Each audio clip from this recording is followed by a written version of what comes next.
Recording in progress. Hi, everyone. So this week I thought I would provide feedback through a video instead of a tiny little text box. Sometimes there's just not enough information in that text box to provide all the detail that I want to provide to you when it comes to your feedback. And so what I thought I would do is I would create a video that allows me to elaborate and give you a lot more information on your assignment. So last week you had a written assignment. It was due. You had two options. You can either choose option one, which was researching how to start a franchise, or option two, which was a self-assessment survey. Are you an entrepreneur? So let's go ahead and take a look at the first option.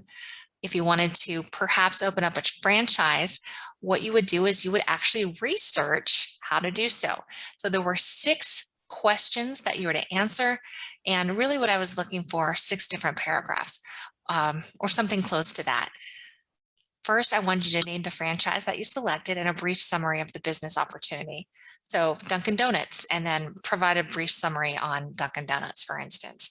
And then second, why did you choose this franchise? What was it in particular that attracted you to research this particular franchise? You were also to research the startup costs. What were the startup costs involved to open up, whatever it is you want to open? Number 4, potential profit or income from the business. So this is something that you can probably get on their website and find out more information about the potential income for the business.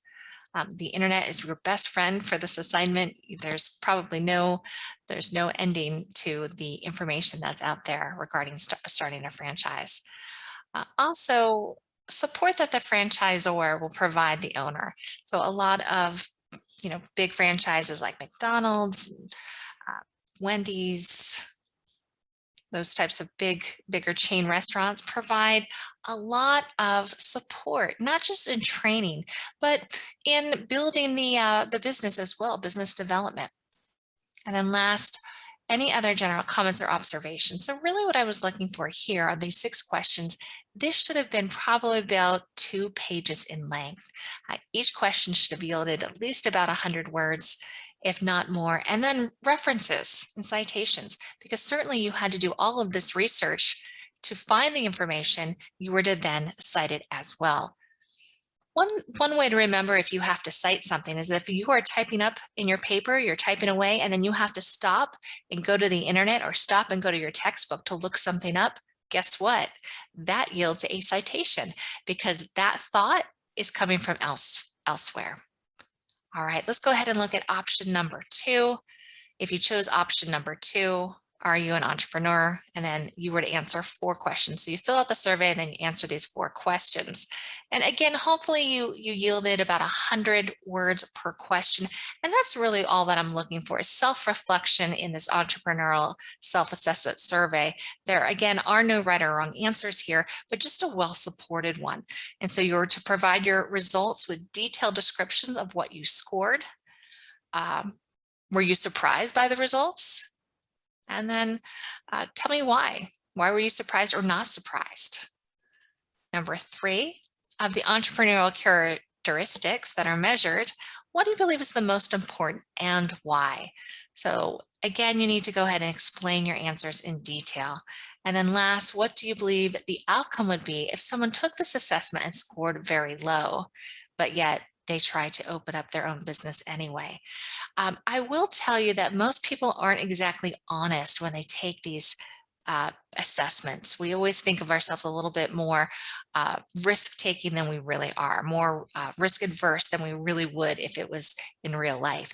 And so while you might have scored very high on the survey, it doesn't necessarily always match up with those of an entrepreneur, because again, one of the characteristics of an entrepreneur is someone who's willing to take a lot of risk. So are you willing to risk it all to start up your business? And if you're willing to risk the clothes on your back and everything you have, then maybe entrepreneurship is for you. But if not, then perhaps a regular career, regular old career would do. So I just wanted to go ahead again and provide that feedback in this video. looking at the grading rubric, I do need to update this because it says that if you text or use comment submissions that I would deduct 50 points. That is not true. If you look at the rubric, I actually only deduct 10 points or 10%. So I do need to update this. This is for things that I've done in the past. I was a little bit more strict at one point, as you can tell, but gone through a little bit as I'm teaching here. I think on my 5th year, I've started to be a little bit more forgiving. And so now I only deduct, I think 10 points or 10% versus the whole amount. All right, if you have any questions, please feel free to reach out.